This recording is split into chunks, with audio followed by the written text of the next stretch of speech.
श्रीमद् भागवत गीता का 11वां अध्याय को विश्व दर्शन योग कहा जाता है। इस अध्याय में भगवान कृष्ण अर्जुन को अपना विराट स्वरूप दिखाते हैं, जिससे हमें जीवन के कई गहरे सबक मिलते हैं। ईश्वर सर्वव्यापी है। अर्जुन को भगवान के विराट रूप में पूरा ब्रह्मांड एक ही जगह दिखाई दिया। इससे यह सीख मिलती है कि परमात्मा का कण हर जीव में व्याप्त है।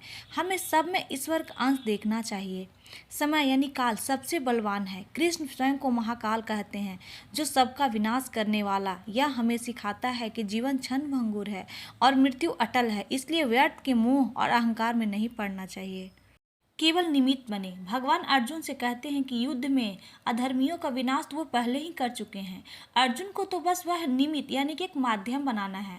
हमारे जीवन में भी परिणाम ईश्वर के हाथ में ही है। हमें केवल अपना कर्तव्य पूरी निष्ठा से निभाना चाहिए। अनन्य भक्ति का महत्व कृष्ण स्पष्ट करते हैं कि उनका यह दिव्य रूप वेदों के अध्ययन से, न तप से, न ही दान से देखा जा सकता है। इसे केवल अनन्य भक्ति बिना स्वार्थ के प्रेम के द्वारा ही पाया जा सकता है।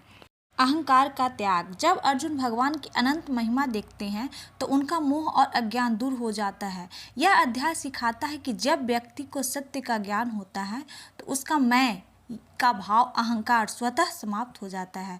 दृढ़ दृष्टि की आवश्यकता। सत्य को समझने के लिए केवल भौतिक आंखें काफ़ी नहीं है। इस दिव्य चक्षु यानी विवेक, ज्ञान की दृष्टि की जरूरत होती है, जो ईश्वर की कृपा से ही मिलती है। जय श्री कृष्ण। राधे राधे।